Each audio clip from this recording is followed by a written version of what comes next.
holy cow, if you are on unemployment, you are absolutely going to love the next stimulus package. Now, keep in mind, this is a proposed package. It hasn't been voted on, like nothing's going on. It has only been proposed.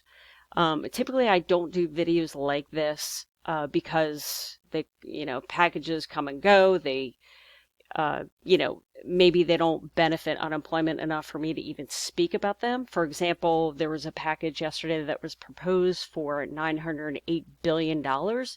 And yeah, it did have an extra $300 per week for everyone on unemployment. But if you take a look at the package, it didn't extend PUA or PEUC. As we know, those programs are expiring December 26th. And for all those Americans, those 12 million Americans that are going to be losing those benefits, it doesn't matter how much the federal government is going to give us that extra boost, because if we're not collecting unemployment in the first place, it doesn't matter how much they give us for the boost.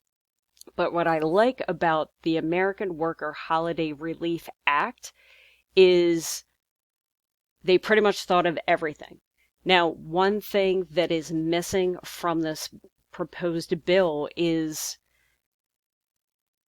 a stimulus check, which, if you're on unemployment, I know for me personally, I'd rather have the unemployment than a stimulus check. However, that stimulus check would be amazing for those people that obviously are not only struggling, but let's think about this. If you're on unemployment, you know exactly how the struggle it is to even get paid unemployment. You have to contact them if you want to get paid. You have to, it's not just as easy as applying and getting paid. There are struggles to actually receive that money. So it'll be nice if they did include a stimulus check in this, because again, the states are going to have to recode their unemployment systems to be able to handle any change that comes their way, and that's going to take time. So that's one thing that I don't like about this package. There's no stimulus check. However, if you're on unemployment, you're going to love this package. So just want to highlight a couple of things. So section 1 here, and I'll just highlight the part that I'm going to be reading, is they will extend the FPUC, and as we know, this expired back in July. It was the extra $600 we were getting every single week. Now, President Trump did pass an executive order to receive $300 a week for 5 to 6 weeks. That obviously has expired. So what they want to do in this act is retro all that money from September 5th until October 4th, 2021, which is absolutely amazing. So it'll give us this extra boost, which would be absolutely huge. Now, as I stated earlier, PUA is set to end December 26th. So what they made some changes regarding PUA, and they want to extend it. So it extends PUA program in every state until the state's 3-month average total unemployment rate and the national 3-month average total rate unemployment are below 5.5%. You see, what was happening was the unemployment rate was going down at a rate that people were not expecting. And which was good, right? If you're collecting unemployment, it wasn't good, but so that was good. But in the past 2 weeks, because cases have been rising, the unemployment rate has gone back up. So it's great that they actually have a percentage in here. And I think it's fair. They're not saying you're guaranteed to have this extra weeks paid of a specific program. They're giving, like thresholds, right? Like if the unemployment rate goes down to 1%, then, okay, fine. Maybe they shouldn't pay the extra PUA weeks, right? So what this does, or what this is proposed to do, is increase the total number of weeks of PUA available from 39 to 65.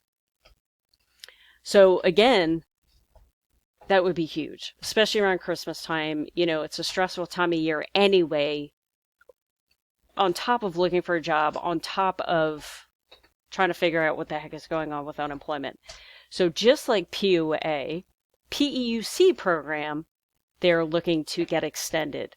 Right now, it only pays 13 weeks, and they want to extend it to up to 39 weeks. And again, they have thresholds regarding, you know, if unemployment gets to a certain rate, they'll discontinue the program, which is totally cool, totally fair.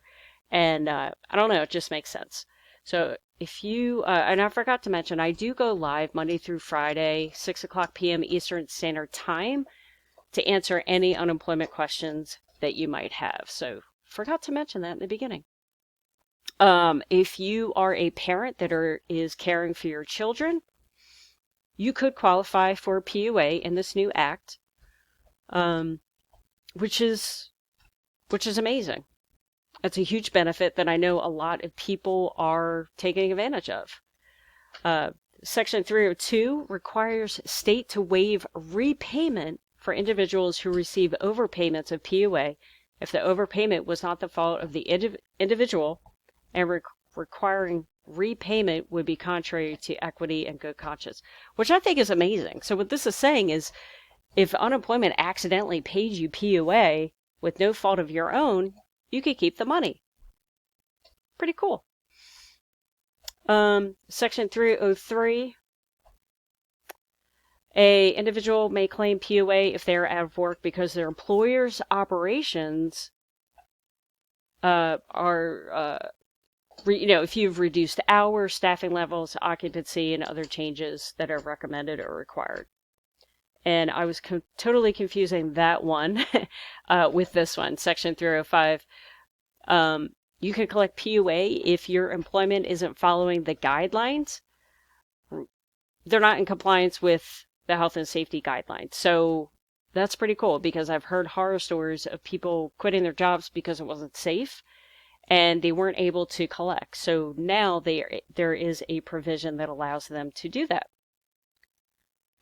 Section 3, which I'm assuming you probably have to prove, I would imagine, because otherwise people would be quitting left and right. Section 308 allows individuals continue to claim PUA if their initial job loss was for a PUA-covered reason, regardless of whether the circumstance is still applicable. Sorry, I haven't problems speaking today. So this is good, because it's kind of grandfathering in the people that are already collecting PUA and being able to extend that benefit to them. Section 401 extends 100% federal financing of extended benefits in every state until the state's 3-month average total unemployment rate and the nation's 3-month average total employment rate are below 5.5%. So what's happening right now is, because the unemployment rate in some states is getting better, states are retracting the extended benefits, and they aren't paying people extended benefits because the unemployment rate is so great. So what this is going to do is make sure that extended benefits is going to be available as long as the unemployment rate is below that, or above that 5.5%. So Section 501 is interesting. It's state reporting. It's going to require the states to report data on their unemployment claim backlogs to the Department of Labor on a weekly basis. So obviously, they are getting word that the state's unemployment offices are backed up. So not sure exactly what they would do to, well, I'm sure there's a lot that they could do, knowing if states are going to, have this huge backlog of claims to process. But it was interesting that this was in this, and it also is showing that Congress is aware of the backlog of items and what the states, the issues that the states are currently having, being able to handle this kind of volume. Now, this next one is interesting, Section 601. So it allows unemployed individuals with earnings history that include a combination of wage, meaning you're a W-2 worker, and self-employment income, including at least 75/50 of annual self-employment income, to maybe you could qualify for PUA as opposed to regular state unemployment, which I thought was interesting. So this specifically talks about, maybe you are collecting a paycheck for your W-2 employee as well as your self-employed. So yeah, this one's interesting. So I guess if you can't qualify for regular state unemployment, you can qualify for PUA, which is kind of cool. So let me know. I was excited about this bill. Again, this is proposed. We have no idea if they're going to pass it, and I guess I forgot to mention this. Sorry, my dog is yawning. And I forgot to mention this proposed bill is led by Chuck Schumer, one of the leaders of the Democrats. And man, I'll tell you what, if they can pass this bill, a lot of people would be super happy. And just knowing that the fact that it could potentially last until October would just take a whole lot of stress off people's minds. So hopefully, hopefully it'll go through. I'm not sure what the price tag on this is. But yeah, let's say a prayer, because if you're on unemployment, this is a pretty big deal, and I was pretty excited about it. So let me know what you think in the comments. And of course, if you have any unemployment questions, definitely put them in the comments below, as well as attend one of my live events, again, every night, 6 p.m. Eastern Standard Time, and I will see you there.